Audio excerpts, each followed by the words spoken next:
Welcome to History Hack. If you didn't know by now, we are the revolution. That means we're sharp, witty, lots of fun, but it also means that we're essentially the peasants in Les Mis huddled round a table in the corner of the bar with no money. If you enjoy the show, please do support us. We have a Patreon account by which you can donate a small monthly sum in appreciation of what you're hearing. Alternatively, we have Ko-fi, in which you can just do a one-off donation as a thank you if you particularly enjoy a certain episode. Either way, we massively appreciate all of your support. Hope you enjoy the show. Hello and welcome to another episode of History Hack. And this is, I've actually got a bit excited and recording in quite quick succession. This is the second episode of the monthly, still to be named at the time of recording, naval maritime episodes.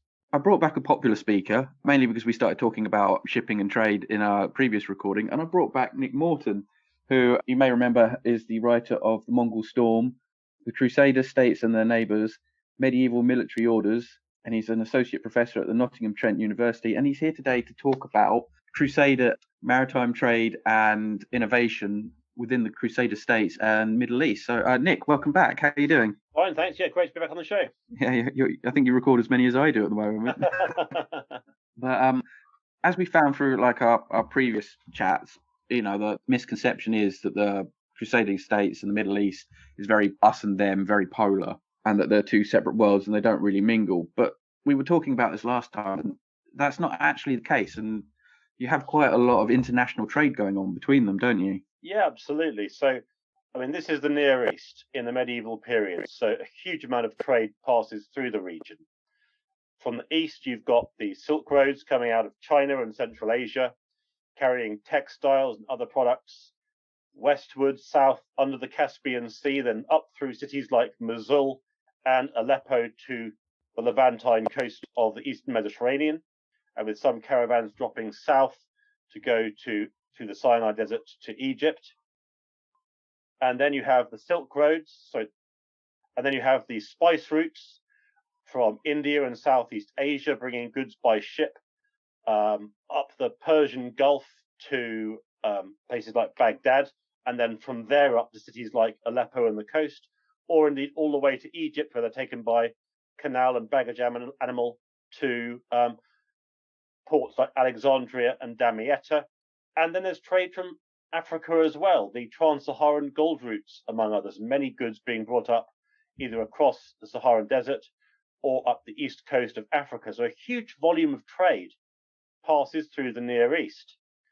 What makes this so interesting is, well, there's many things that make it interesting, but one of the things that I always find interesting about it is that you've got, in the Eastern Mediterranean region, you've got the Crusader states. And north of Egypt, they control most of the coast. In fact, for many periods, they control all the coast, including all the deep water ports. But they don't extend very far inland. And so those ports of the Crusader states depend on the big inland cities like Damascus and Aleppo and Mosul, which act as major centers for trade. So they need to work with those inland centers if the trade's going to roll. And the same thing goes the other way around. The rulers of places like Mosul, Aleppo, and Damascus have to work with the Crusader states if they're going to keep the commerce going. So they have an interdependent relationship. They've both got to keep the trade running, and if they don't keep the trade running, they're going to suffer because a huge amount of their revenue comes from trade.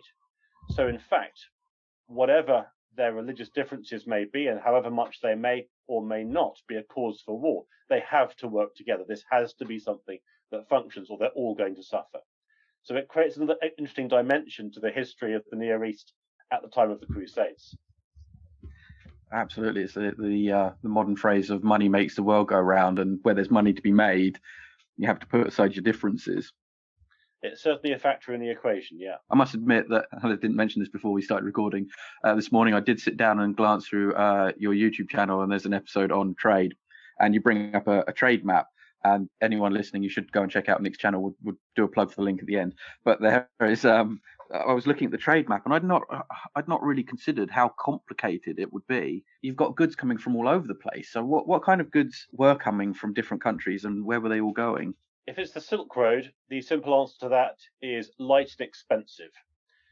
goods have got to be transported over hundreds, thousands of miles to get from China or parts of Central Asia to the Near East. And so if that's going to be economically viable, the only things really that can be carried are things that meet that criteria, light and expensive, because cheap and light, or heavy and expensive, you just can't transport them and make a profit at the end of it all.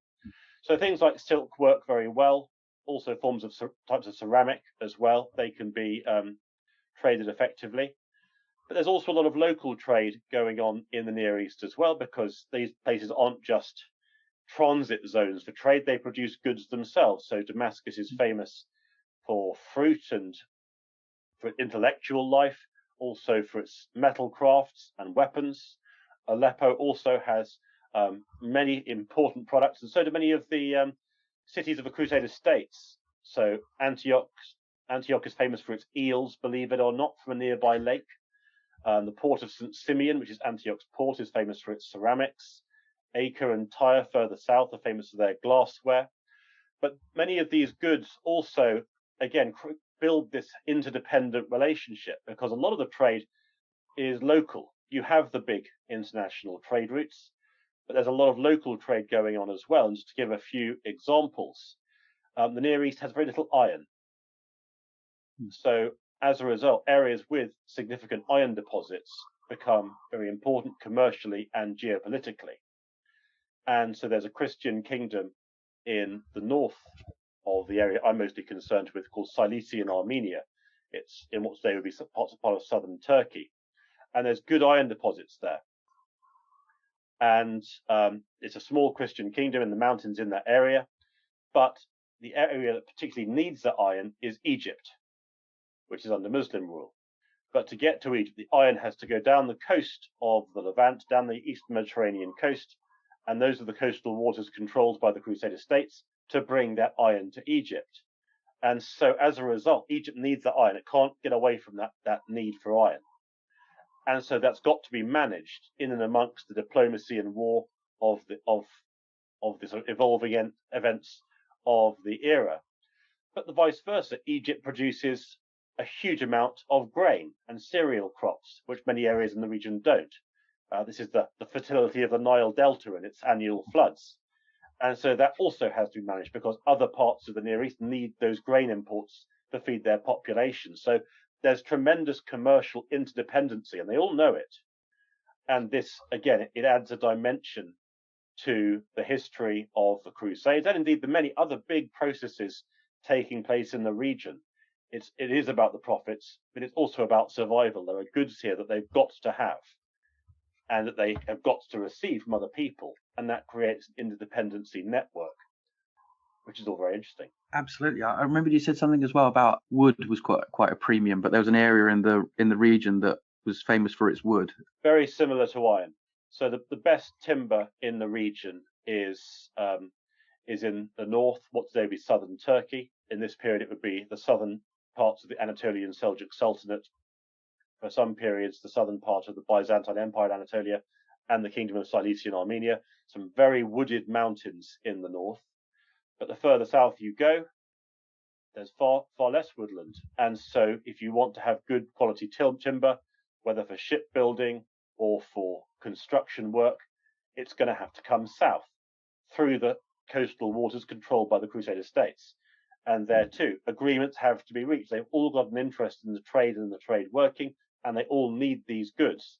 And just to give you an example of that, there's a really big crusade that tried to conquer Egypt between 1217 and 1221. And the crusade was an enormous military failure viewed from the Crusaders' perspective. For the Ayyubid rulers of Egypt, it was a tremendous victory.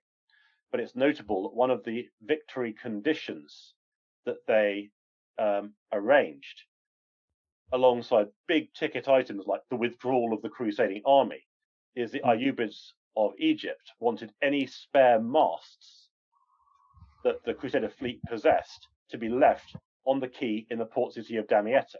Because masts were so important and so difficult to get, they wanted to make sure that any spare masts were available, they got them. And so even in big treaties like this, where they're negotiating the end of a war, a pile of masts is still a major consideration for rulers who have trouble accessing good quality timber. Oh wow, yeah. I mean, again, that's something that people wouldn't necessarily consider. Like you said, you'd be argue when you look at the treaties, it'd be like, yes, we want this bit of land, we want you to leave here. Please leave us any masts you might have. Sorry, what? And it's the sort of thing that Yeah. people, but it's such an important thing. Yeah, I mean, Um, panning out to the big picture, there's so much going on. Um, I don't know if ever I go to a reception of some kind or a party, as you do a dinner party, and people say, "Well, what do you do?" And I say, "Well, I study the Crusades," and they say, "Oh, yes." And the one thing they think they know about it is that it is very simple. It's a Christian versus Muslim war, and that's it. yeah, And it is. And there is a dimension of that, but there's so much going on that shapes the geopolitics of the region. There's trade, there's commerce, there's mutual dependency, there's population movements, there's dynastic rivalries. It's not well understood that actually many of the big battles of this era have Christians and Muslims on both sides. And so it's so much more complicated than simply a map with a line down the middle and Christian territory and Muslim territory on the different sides of that front line. It's a complex picture and therefore a very interesting one. I've always found. yeah, absolutely. It's something I've definitely been finding over the course of all the recordings we've been doing. Um, but to throw in another dimension is what you mentioned there were spice trades coming in from India. Well, can you tell us about those? Yeah, so I mean, spices is a sort of collective term used in Western Christendom to describe an assortment of things that produced in Southeast Asia and India. Things like nutmeg, cumin, pepper, among others. And these are tremendously expensive. I mean, we can probably wander down to, I don't know, the local supermarket, Sainsbury's and Tesco's, and buy, I don't know, pepper very cheaply. We probably wouldn't even think about it as a major item on the shopping list. But in this period, it's tremendously expensive. It's a show off food. If you want to impress the guests, you bring out, I don't know, a peppered dish, and that will get a wow factor because Yeah, it's been transported for thousands of miles, and it's changed. The cargoes have changed hands, and the merchants have made a profit on that cargo at each leg of that journey. And so, by the time it reaches Western Christendom, its value is extortionate. And I mean, even in the Near East and other territories, it's still very expensive. And so, yes, trade coming from Southeast Asia and India, and you have other things as well, particularly things like precious stones that come from that region as well. They are then traded often via Egypt into the Mediterranean trade with places like the Byzantine Empire and the Muslim territories of Western North Africa, or indeed Western Christendom. And it is very lucrative. And so spice ships, um, they they have to be very heavily protected on some occasions, and people pay very close attention to shipments of that sort of good because of the sheer value attached to them. Another thing, it's not a spice per se, but it's a foodstuff that becomes an important dimension to the history of the Near East, is sugar, because you can produce sugar in volume in Egypt, but also in many of the coastal areas of the Near East. The Knights Templar produce sugar in volume, and then they sell it back to Western Christendom, and the money they get from that trade goes in some way to explaining how they can afford their huge castles and armies. And so, yeah, sugar and people's sweet tooth in the Mediterranean periods, it really seems to develop not just in Western Christendom but elsewhere, and so the demand for sugar goes up just as supply goes up, which means that this becomes very, very expensive and very lucrative for anyone who can produce it and trade it. yeah. It's a very good way to fund your war effort if you save you being reliant on anyone else. So, looking at the trade routes, they seem to go to, you have like key ports like Constantinople along the modern day Jerusalem and the Egyptian coasts. Were there any countries or kingdoms who rose to the top of the trading war as such? And was there a lot of competition between them? So, yeah, there is a lot of competition. And one of the major features of the history of the Near East in this era is the rise of the Italian cities, because up to about the year 1000, much of the Mediterranean was controlled by Islamic fleets, often operating out of North Africa, who controlled both the sort of the military dimensions of the Mediterranean world, but also its commercial dimensions as well. And there's a later Muslim author called Ibn Khaldun who says, sort of regarding this period, that not a single Christian plank floated on the Mediterranean, which it's an exaggeration, but there's no doubt that this is a period when the Mediterranean trade is dominated by Muslim merchants. But increasingly in the 11th century, so this is the decade before the First Crusade, you have the rise of Italian cities like Pisa, Genoa, and Venice. And it's their fleets that increasingly begin to dominate the sea routes, not just to the Near East, but also along the North African coast and into the Black Sea region as well. And they become dominant in many areas. So pretty much every power has to do dealings with the Genoese and Venetians and Pisans. And what they're after is trade concessions. They want to pay as little tax as possible, particularly export duty, on the goods they're taking out of these areas.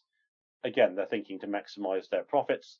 And of course, rulers are often happy to give those trade concessions because they want to increase the trade. And even if they're losing out, say they've reduced their tax from, say, 10% to 5%, if the volume of that trade is going up by 400%, it's still in their interests. It still works for them to increase that. But as with, I suppose so far we've seen trade almost as a sort of peacemaking force, in that people have to do business whether they like it or not, and so therefore they have to think about that when they're doing diplomacy. But trade can create as many conflicts as it stops, because people are avaricious, human beings are avaricious, and so you do have examples of different rulers playing Italian cities off against each other so that they can get the better deal for themselves. The Italian cities fought amongst themselves on many occasions because they want to make sure that the trade concession in any given area goes to their city and not to those, the Pisans or the Genoese or whoever it is that's not them. And sometimes they will apply pressure, military pressure, on rulers to wring trade concessions out of them. So we'll do business with you, but those trade concessions better be good, or we'll attack you, or we'll attack your other merchants or your shipping. And so it can get very hostile. It's not as if trade is a peacemaking force, certainly not in all examples. And these Italian cities are a major feature of the history of the Mediterranean in this era. And they're also a major feature of the rise of the Crusader states, because often it's the Italian fleets and their trading vessels that bring in the settlers and pilgrims and crusaders that populate the Crusader states, or certainly the Frankish or Western European population in the Crusader states. It's also these ships that start to set up the big sort of trade umbilical cords between the Crusader states and their ports, places like Latakia and Tyre and Acre, which then go on to provide economic basis for the Crusader states, which depend very heavily on trade.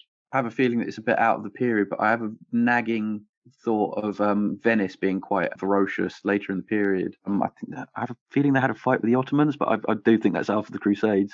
Well, the Crusades extend for centuries after the medieval period, but you're right, the Venetians are very aggressive with trade. Often that aggression is directed primarily in this period at other Italian cities.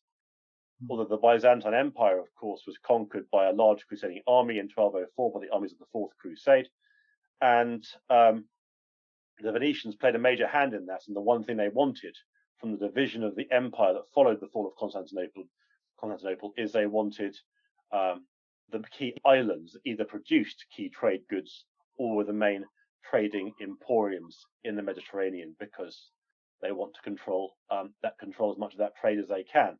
And when Constantinople does fall to the Fourth Crusade, the one thing the Venetians want right up front is unrestricted access to the Black Sea and all its trade routes.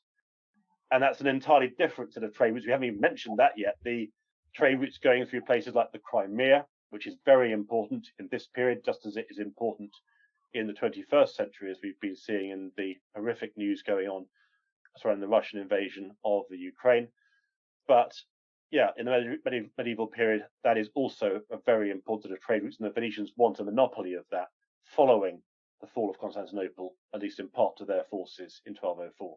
Absolutely, and just to briefly plug the book I'm writing, the Bosphorus controlling the straits, the Dardanelles Straits, are not just important in 1915 for the Royal Navy, but also in this period as well. So if you hold Constantinople, you control all trade coming from that region of Russia through to the Mediterranean. So Constantinople is just that so important.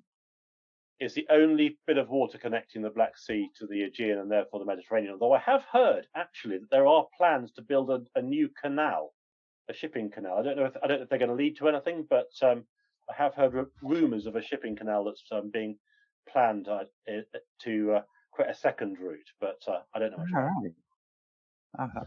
That would have been handy about 200 years ago. Okay, so we kind of mentioned the ships in passing. How do they evolve through the period? So there's lots of types of ship, and perhaps the most common type would be simple, small coastal vessels, ships that conduct a local trade, carrying maybe a few passengers or some trade goods between the big ports of the Eastern Mediterranean, and there'd be thousands of these vessels. So I think probably when you imagine, I don't know, the coastline of the medieval Near East, you should probably imagine that just a cloud of these vessels, particularly around the big ports, just ghosting up and down the coast, bringing passengers and small cargoes from one city to another. And so they would be the most common. But then you also have the seagoing ships, the deep water ships as well.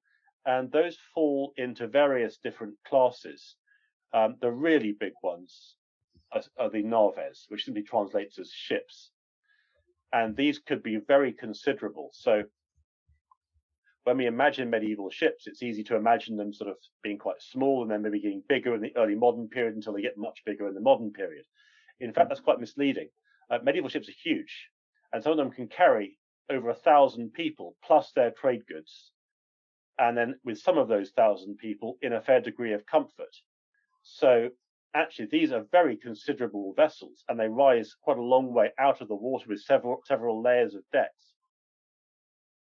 And these ships are the lifeblood of the Crusader states because they bring in the population, the people, the warriors who will then defend the Crusader states.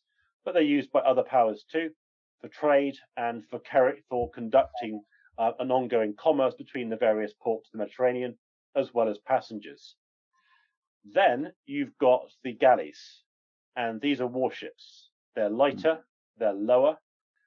Generally, they're powered both by oars or by sails, or sometimes both, and they're much faster, particularly if they want to do in battle where the rowers can produce maybe 7 to 10 knots for short spaces of time. It is the Mediterranean, it is hot, the rowers can only produce that sort of burst of speed for a limited period. And they're going to need a lot of water, of course, but galleys can't be away from land for long because otherwise the crew will dehydrate and they'll run out of water very quickly. But galleys are the major warships, and they're equipped with a range of weapons. Galleys from many Muslim powers and also Byzantine powers often used Greek fire, which was a combination of chemicals which could then be projected and ignited through a tube and then fired like a flamethrower against enemy vessels. Ships from Western Christendom don't seem to have been quite so keen on Greek fire. They seem to have relied much more on heavy crossbows or lines of crossbowmen. So that seems to be their primary weapon. But you hear reports of uglier weapons, if you like, too. Perhaps the ugliest being powdered lime. And so the idea there would be that you would release bags of powdered lime upwind of an enemy vessel. The wind would then carry that powdered lime downwind into the enemy vessel, and if you get powdered lime in your eyes, you will almost instantly go blind. So, yeah, well, no weapon's nice, but that's no. So yeah, this is the way in which war is fought, and so many of the battles of this era would have consisted of a small number of galleys trying to tackle a big ship, a big navis. And the big challenge then would be trying to get up onto the deck of the navis because it rises many feet above the water, whereas often the galleys only have a freeboard. So the area between the deck and there's a distance to the deck and the sea of maybe 2 or 3 feet. And galleys are also very vulnerable to heavy weather. So the Mediterranean doesn't have a sort of the big swell you would associate with the Pacific or the Southern Ocean or the Atlantic, but it can have some quite serious chop. And galleys could struggle quite a lot in heavy winds or steep seas, and so they're going to be very careful when they set out. Were they still using ram bows as well to try and cut into enemy vessels or cut them in half? That's less common. That seems to be dying out in this period. One thing they do have, which seems to be a growing trend in the medieval period, is horse transports. And this is a very interesting technological dimension of ships in this era. How do you get a horse from, well, the classic one would be from southern Italy, a port like Brindisi or Barletta, or from Sicily, places like Messina, all the way to the Crusader states, with the horse intact at the end of it. And that's a big challenge for the sailors in this era. And the basic way they did it was to create slings in the decks of their ships, so that they would put the slings under the horse's belly, and they'd lift the entire horse up from the deck. So the horse's feet, or hooves, I should say, aren't touching the deck at all. And when the boat rolls, rather than the horse sort of staggering and falling over and breaking its legs, the horse will just roll in the slings with the movement of the ship. And if you have quite a lot of horses quite close to each other, a little bit like sailors in hammocks, they won't swing that much because they'll be stabilized to some degree by the horse next door to them. The danger with that is that very quickly, because their legs are just hanging, their muscles will atrophy, and it'll be very bad for them. And the danger is when you then lower them from the swing, when you lower them from the slings, their legs will break or they'll just buckle because they just lost condition. So ship transports have to stop off at islands or anywhere they can at regular intervals to recondition the horses so they can then survive the next leg of the journey all the way to wherever they're going. Wow, that's again, that's just something a prime piece of logistics I'd not really considered. You know, I think I mentioned this before. You watch Kingdom of Heaven, you see everyone riding around on horses, and at no point do you think, how the hell did they get all them there? And like you said, the whole idea of the horse's legs sort of suffering from atrophy, it's something that you just wouldn't consider. Yeah, I mean, it's obviously people from the Crusader states rely on local horses as well, but there does seem to be a real trend of creating stud farms in southern Apulia to raise really big war horses, and those war horses are crucial for the Crusader states because they're dependent on heavy cavalry, so they need those big horses to be transported to the east. Not just, it has to be said, for the use of Frankish knights, but also they're very popular with other powers in the region. And again, we need to break down this sort of simplistic sort of Christian versus Muslim states idea. They trade these big horses with other powers as well as using them themselves, and they will buy in other horses for other purposes from other powers in the region as well. So there's a market for all these things. There's a market for lots of things. I mean, mercenaries are another one. So mercenary companies will travel often by ship, bringing their horses with them from one part of the Mediterranean to another. And mercenary companies have very little interest in who they serve often. If the money is there, they'll serve them. And so they too will move between Christian powers and Muslim powers, depending on where the money's available. Yeah. Further break down the polar side. Did sort of the Christian ship design and Islamic ship designers sort of trade ideas and innovations to improve their vessels? Well, this is again another dimension to it all, because there's been all sorts of arguments in the past about which civilization is more technologically advanced and things like that. And yet there have been all sorts of books that have stressed, oh no, this society was more advanced than that society, and making these kinds of points. But I mean, I think in some ways we need to be careful not to fall victim to modern ideas of technology, because we're used to the idea that, let's say that someone had a big breakthrough in some kind of strategic technology, whether that's ship design or weapons design or something like that, we would be expecting to hear that whoever had developed that new approach would make sure they kept that information and the blueprints for it or whatever under lock and key, whether that's a corporation or a government, and that no one would see them, because you don't want that information to be shared. You don't want your rivals to acquire the blueprints for that fighter jet or that warship or whatever it is you've built. That's a modern thing. In the medieval period, it's different, because the artisans who make these things, weapons, ships, or any other form of technology, they are not hired permanently, or very rarely so, by an individual state. So it won't be that, I don't know, the Kingdom of Jerusalem or the Mamluk Empire in Egypt they won't necessarily have shipyards which solely employ their people and nothing else. What you tend to get a lot of is migration among artisans, so professional migration. So if the Mamluk Empire of Egypt wants a fleet, the relevant professionals will go and make a fleet for the Mamluk Empire in Egypt. And then if the Kingdom of Jerusalem wants one, they'll go there instead. And then maybe if the Mongols want one on the Persian Gulf, they'll go there instead and make a fleet for the Mongols. And so actually the artisans, the shipbuilders, the people who make stuff, this goes for castle design and palace design, the design of religious buildings. If you want something made, you don't just turn to your own artisans. You let it be known you want to build a castle or a fleet of ships, and the artisans will arrive and they will build these things for you.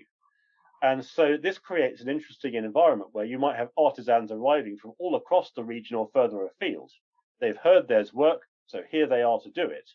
And they're bringing with them their own designs, their own ideas, their own strategies and technologies and tips and tricks. And if you do it this way, it's that much stronger, and all the things that make technology advance. And because they're working side by side, they share these things. So it's quite common, in fact, that innovations in all sorts of things happen almost simultaneously in different societies. There's been a fabulous book by someone called Michael Fulton recently looking at the development of the counterweight trebuchet, so a siege catapult. And he notices that the catapults of this kind emerge in Christian and Muslim armies almost simultaneously. And my take on that is it's simply that siege engineers, like other artisans, are employable by all parties. If you want catapults built, here they are, they'll work for you. And because they're crossing boundaries so easily, technology tends to change hands very fast. And so it's not uncommon to see architectural techniques used in Western Christendom appear in Muslim architecture. And it's not uncommon to see aspects of Muslim architecture appear in Christian buildings, because they're all hiring the same people, or at least enough of the same people for those technologies to transfer. So the technological balance is often flat because they all have access to the same people. And they're all working in the same region as well. So the only slight caveat to that is you do seem to get some cities which become almost like sort of centres of excellence. And so Venice is well known for producing galleys, and it produces galleys in volume, and it produces them quite a lot. So often a Venetian shipwright might be very much sought after. In the same way, if you wanted certain types of glass, there are cities that really specialise in that. But even so, there's the idea of a hard boundary, or the idea that a city will say, we produce a really good form of, I don't know, ceramics, so no one's leaving. We're going to keep hold of you, and only we will produce these ceramics. So there's very little sense of that. Artisans move. It's not a problem. And there aren't passports or border controls in quite the same way. So there's nothing stopping people just going where they want.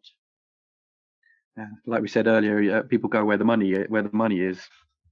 Yeah, and this isn't a problem for people. So we hear stories of, I mentioned mercenaries. They can travel pretty much wherever they want, and there's no sense, or very little sense, that people say, well, you're from a different religion to us, therefore you can't serve in our army, or you can't build us a building, or you can't conduct that particular trade. You just don't come across that, really. And even pilgrims who have a very specific purpose of traveling to one region or other, they can pass fairly freely between Christian Muslim territory. It happens a lot.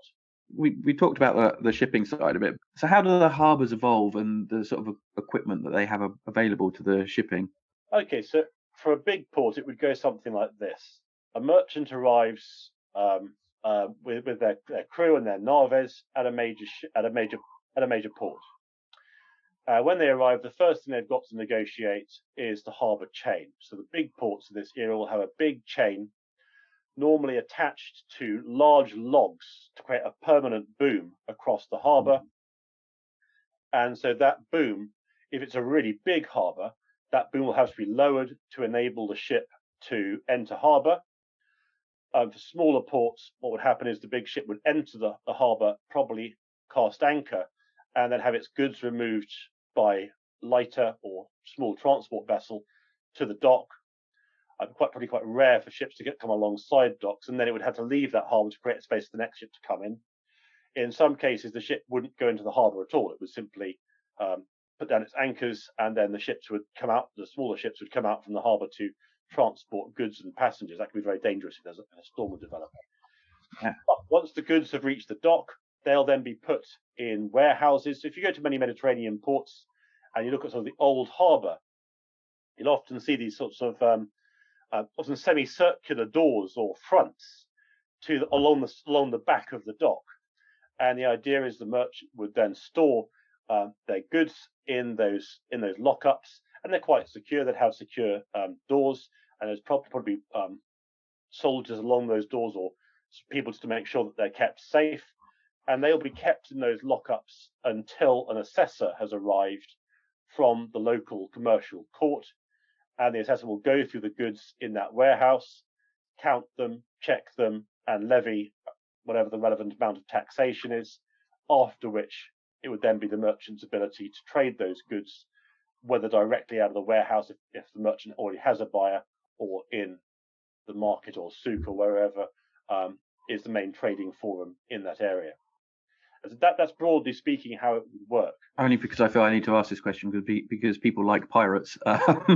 Was there much of a problem with piracy in not just in the Mediterranean, but we sort of mentioned earlier, but with the spice ships coming up from India, that they were quite valuable, or wherever there's value, there's always someone willing to take it. Was piracy a consideration? It was, and most states produced pirates. Some even seem to have a sort of a form of licensing them as corsairs. As with corsairs the world over, the basic principles being you can take from who you want, provided it's not us and it's not the people we were in an alliance with. Yeah. And lots of powers did that. To counter that, sometimes merchant vessels would have armed escorts that have weapons themselves as well. But often ships would travel in convoys in order to protect themselves, so that you've got strength in numbers. That too could be helped to guarantee against piracy. But yeah, piracy is an ongoing issue. I suspect the ships most vulnerable to it would not have been the big ocean-going vessels, which are quite hard to tackle, but probably the more coastal vessels. They would probably be the greatest danger.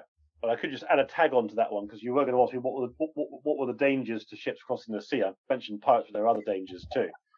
And there were other dangers as well.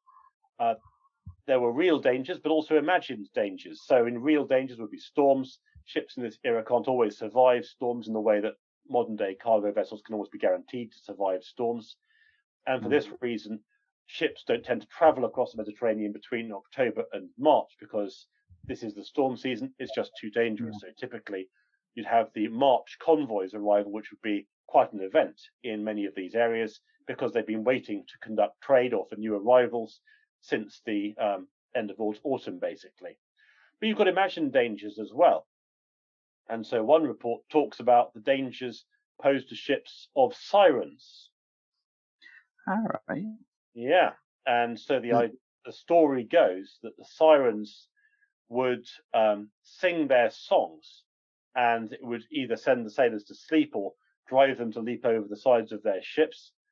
And so there is actually advice to mariners on how to deal with these sirens should they attack, because having either put you to sleep or sent you over the side, the sirens would then leap up onto the deck, and they're described as being sort of half human, half birds, with birds' heads, and they'd then attack anyone left in the crew with axes and weapons.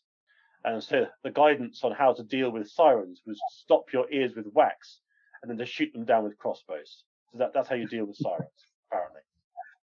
Wow. I mean, I know sailors are a superstitious lot, and even into the 20th century, but you would have thought sirens would have died out with the ancient Greeks. You wouldn't have thought it'd still be going into the Middle Ages.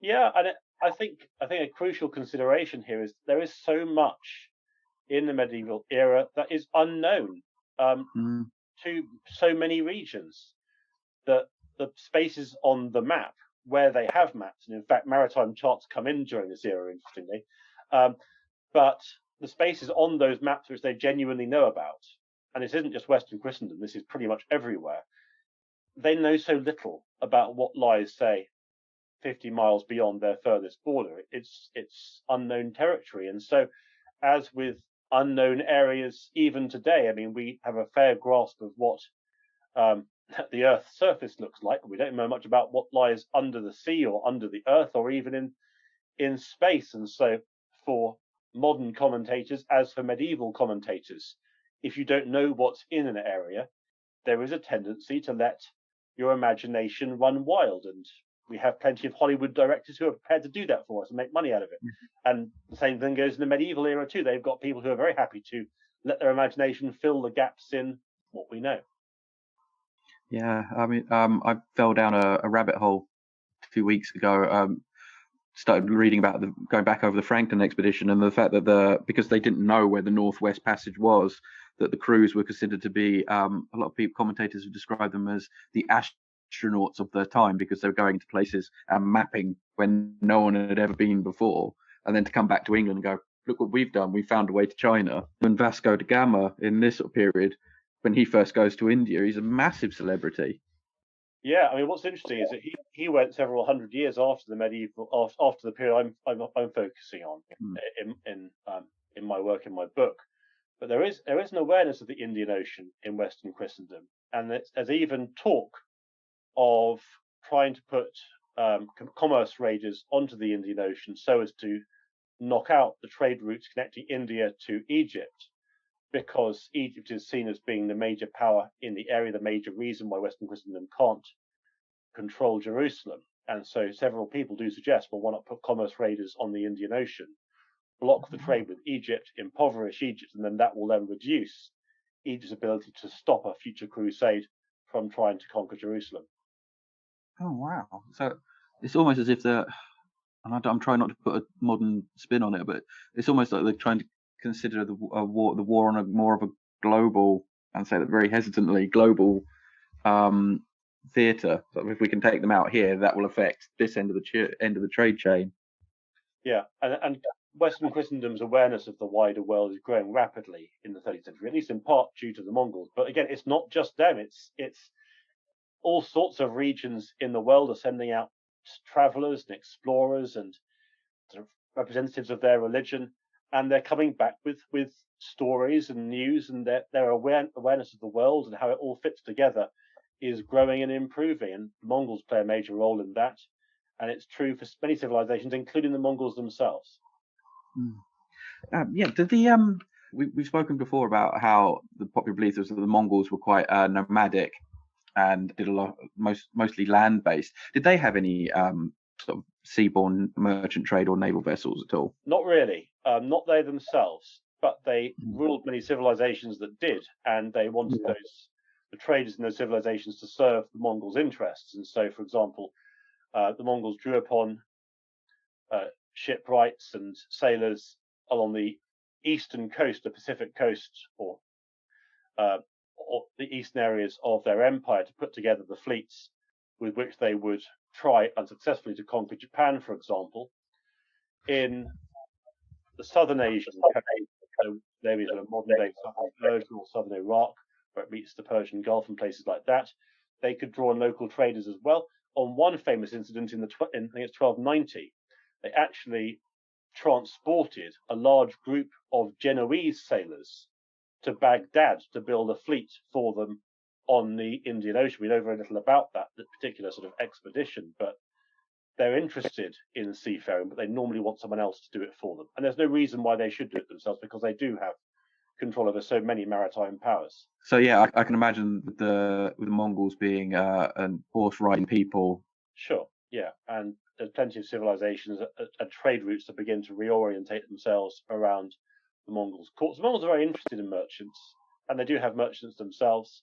But yeah, there's very little evidence I've found of them actually becoming sort of active sailors in their own right, rather than drawing upon the expertise of those under their control.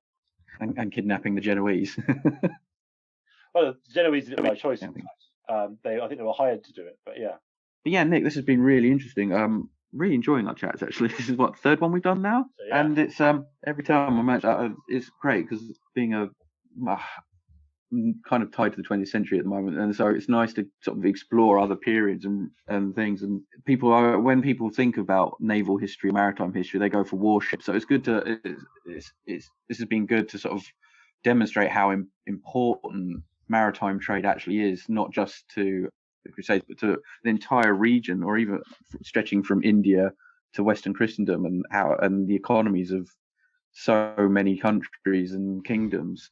So this has been really interesting. Thank you very much for coming on. Thank you. And as I said at the beginning, you can find Nick's books online. I believe we have Mongol Storm on the History Hack bookshop, bookshop.org/historyhack, or you just Google us on that. And also, Nick, do you mind reminding everyone of your YouTube link? Because I did subscribe. I completely forgot what the link is, but sure, yeah, it's at Medieval Near East. But if you just type in my names, Nicholas Morton and Crusades or Mongols or something like that, you'll probably find me fairly quickly. And I can vouch for that. That's what I did this morning, and it was very, very interesting. And I look forward to watching some more. But yeah, Nick, thanks very much for coming back and talking to me about this. Pleasure. Thank you. Our incredible guests give us 45 minutes of their time to join us and talk about their work or their new book. This is just a small taster. As a result, we have launched our very own bookshop on bookshop.org, where you can find our guests' latest books, you can support them, and you can support us on History Hack. 10% of every sale via our bookshop supports the podcast and allows us to keep going and bring you more top-of-the-line guests. You can find our bookshop at bookshop.org/shop/historyhack, or search for us in the shop section. Thank you so much for your continued support. We really appreciate our listeners and supporters. So make sure you get down to the bookshop and grab yourselves a new book.